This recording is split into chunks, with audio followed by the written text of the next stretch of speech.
আমি একটি সামাজিক সঞ্চয় সংঘের সাথে যুক্ত আছি। এখান থেকে ১ লক্ষ টাকা ব্যাংকে জমা রাখা হয়েছে। ব্যাংক থেকে যে ইন্টারেস্ট দেয়া হয় সেটা থেকে ব্যাংকের চার্জ কেটে বাকি টাকা যদি সমাজের কল্যাণে ব্যয় করা হয় তাহলে কি কোনো গুনাহ হবে? নারী বিষয়ক উপদেষ্টা নিয়ে অনেক বিতর্ক আছে। তিনি সমকামিতার সমর্থন করেন। ধর্মীয় মূল্যবোধের বিরুদ্ধে তার অবস্থান আছে বলে অনেকে অভিযোগ করেছেন। জুলাই আন্দোলনে তার ভূমিকা নিয়ে অনেকে প্রশ্ন তুলেছেন। তিনি কিভাবে উপদেষ্টা হলেন এ নিয়ে অনেকে বিস্মিত। তার সাম্প্রতিক কর্মকাণ্ড নিয়ে আপনার পর্যবেক্ষণ জানতে চাই। ফারজানা আক্তার আপনি লিখেছেন, দুরূদ ইব্রাহিম একবার পাঠ করার সময় অন্যান্য ছোট দুরূদ কয়েকবার পাঠ করা যায়, সেক্ষেত্রে কোনটা পাঠ করা? চলুন তাহলে আর দেরি না করে, বিলম্ব না করে আপনাদের যে সমস্ত প্রশ্ন ইতিমধ্যে আমাদের কাছে চলে এসছে সেগুলোর উত্তর দেওয়ার পালায় আমরা প্রবেশ করি।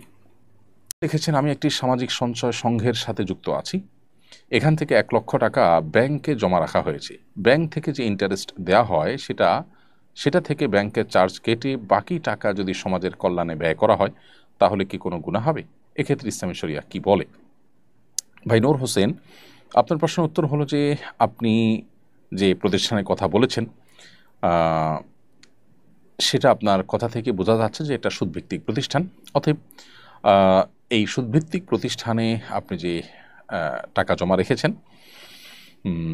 সেখান থেকে টাকা রাখলে তার বিপরীতে যে ইন্টারেস্ট দেওয়া হয় সেখান থেকে ব্যাংকের চার্জ কেটে, অর্থাৎ ইন্টারেস্টের টাকা থেকে যে ব্যাংকের চার্জ কেটে বাকি টাকা আপনি সমাজ কল্যাণমূলক কাজে যদি ব্যয় করেন তাতেও আপনি সুদের দায় থেকে মুক্ত হবেন না। প্রথমত, ব্যাংকের চার্জ ওই সুদের টাকা থেকে কাটাই জায়েজ হবে না। কেন?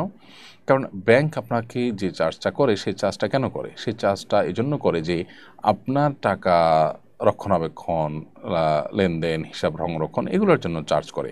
তো সেই চার্জ তো আপনার বলতে পারেন আপনি সেটা তো সার্ভিস চার্জ। তো আপনি সার্ভিস নিচ্ছেন কিন্তু চার্জ দিচ্ছেন হারাম টাকা থেকে, তাহলে সার্ভিসের বিনিময়ে আপনি সুদের টাকাটাকে ব্যবহার করছেন। তার মানে আপনি উপকারটা দিন শেষে আপনিই ভোগ করছেন সুদের টাকার। তো সেটা জায়েজ হবে না। এই জন্য ব্যাংকের যে চার্জ সেটা আপনাকে নিজেকে দিতে হবে, আর সুদের যে টাকা সেটা পরিপূর্ণই সওয়াবের নিয়ত করা ছাড়া দান করে দিতে হবে।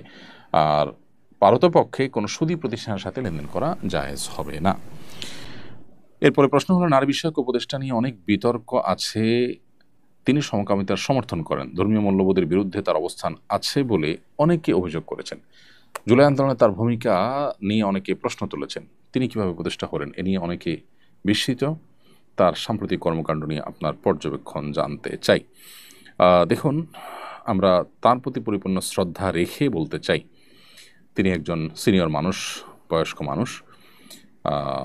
তিনি নারী এবং শিশুদের কল্যাণে যতটা কাজ করছেন, আমারও মনে হয় যে তার চাইতে বেশি তিনি সমকামিতা, এদেশের প্রচলিত আইনে যেটি অপরাধ, সেই বেআইনি কাজকে প্রতিষ্ঠা করবার জন্য তিনি তার চেয়ে বেশি সোচ্চার রয়েছেন।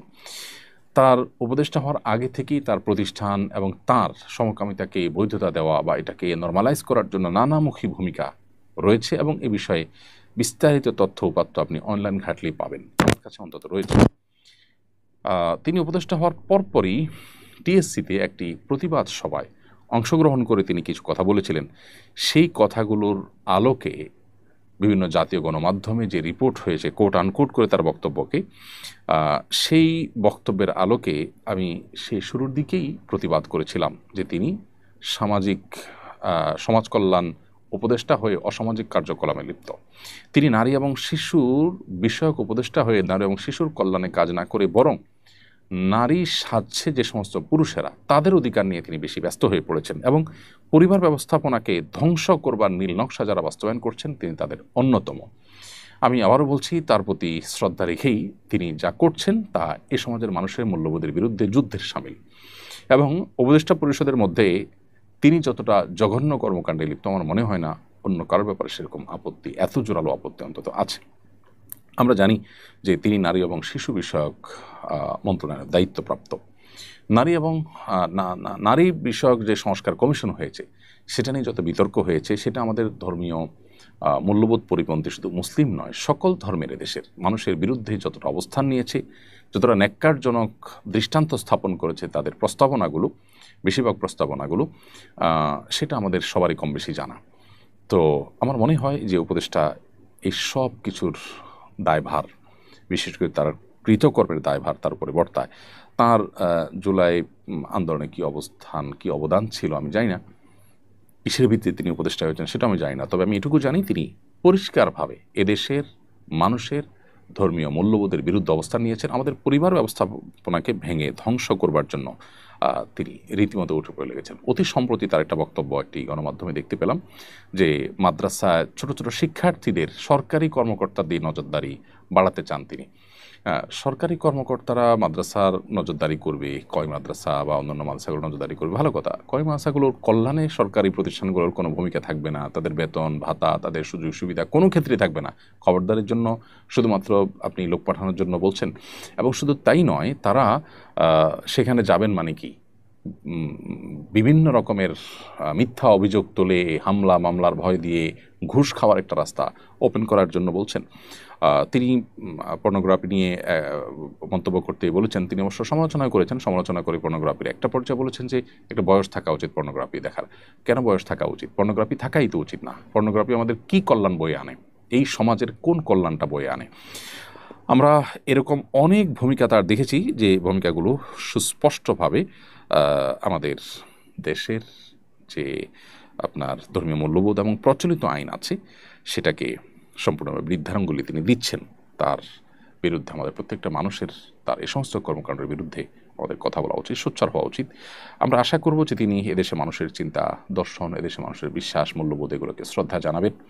এদেশে মানুষের মূল্যবোধের প্রতি অশ্রদ্ধা করে এদেশের মানুষের উপরে বাহিরের কোনো এজেন্ডা বাস্তবায়ন করলে সেটি হবে সবচেয়ে দুর্ভাগ্যজনক। জুলাই আন্দোলনে যারা শহীদ হয়েছেন তাদের প্রতি সবচেয়ে বড় বিশ্বাসঘাতকতা হবে এই ধরনের কর্মকাণ্ড। আমি আশা করব তিনি জিনিসটাকে উপলব্ধি করবেন। এদেশে তাকে ক্ষমতায় বসিয়েছেন যারা, তাদের উল্লেখযোগ্য অংশ ধার্মিক মানুষেরা। আবু সাঈদ প্রচণ্ড রকমের একজন ধার্মিক মানুষ। আবু সাঈদের রক্তের উপর তিনি আজ উপদেষ্টা হয়েছেন। অতএব তাঁর আদর্শ বিরোধী কোনো কিছু তিনি যদি করেন তো সেটি হবে সবচাইতে বড় আমাদের জন্য দুর্ভাগ্যজনক বিষয়, এবং সেটি হবে সবচাইতে বড় বিশ্বাসঘাতকতা। ফারজানা আক্তার আপনি লিখেছেন, দুরুদ ইব্রাহিম একবার পাঠ করার সময় অন্যান্য ছোট দুরুদ কয়েকবার পাঠ করা যায়, সেক্ষেত্রে কোনটা পাঠ করা উত্তম? নামাজের মধ্যে দুরুদ ইব্রাহিমই পাঠ করা উত্তম, সেটা তো বলাই বাহুল্য, কারণ একটি সুন্নাহ দ্বারা সাব্যস্ত। একটি সুন্নাহ অসংখ্য নফলের চাইতে শ্রেষ্ঠ, অর্থাৎ সুন্নাহ নয় এরকম সাধারণ নফলের চাইতে সুন্নাহ অনেক বেশি গুরুত্বপূর্ণ। বিধায় দুরুদ ইব্রাহিম পড়তে হবে, কারণ নবী করিম সাল্লাল্লাহু আলাইহি ওয়াসাল্লাম নামাজে আমাদেরকে এটি পাঠ করার শিক্ষা দিয়েছেন।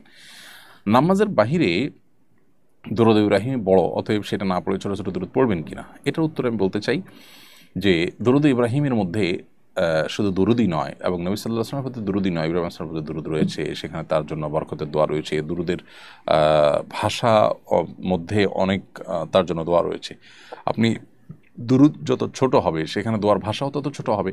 আপনি যখন একটা দুরুদের মধ্যে কয়েকবার দোয়া করবেন এবং কয়েকটা দোয়া থাকবে, সেখানে বিভিন্ন অ্যাঙ্গেল থেকে দোয়া করা হবে নবী সাল্লাল্লাহু আলাইহি ওয়াসাল্লামের জন্য, সেটা নিশ্চয়ই একটা ছোট্ট দোয়ার চাইতে শ্রেয় এবং শ্রেষ্ঠ হবে। সেই অর্থে নবী সাল্লাল্লাহু আলাইহি ওয়াসাল্লাম যে দুরুদ শিখিয়েছেন অর্থাৎ দুরুদ ইব্রাহিম, সেটা অন্য দুরুদ যে কোনো দুরুদের চাইতে যে কোনো সময় শ্রেয় এবং শ্রেষ্ঠ। এটা ঠিক যে নবী সাল্লাল্লাহু আলাইহি ওয়াসাল্লাম বলেছেন, মান সাল্লা আলাইহি মাররাতান সাল্লাল্লাহু আলাইহি আশারা, কেউ যদি আমার প্রতি একবার দুরুদ পাঠ করে তার প্রতি আল্লাহ তাআলা 10 বার রহমত নাজিল করবেন। সে অর্থে দুরুদ ইব্রাহিমকে পড়ার চাইতে ছোটো ছোটো দুরুদ যদি হাদিসে বর্ণিত হয় সেগুলো কয়েকবার পড়া উত্তম। আর যদি হাদিসে বর্ণিত না হয় তাহলে হাদিসে বর্ণিত দুরুদ অন্য সাধারণ দুরুদের চাইতে উত্তম, সেটা বলার অপেক্ষা রাখে না।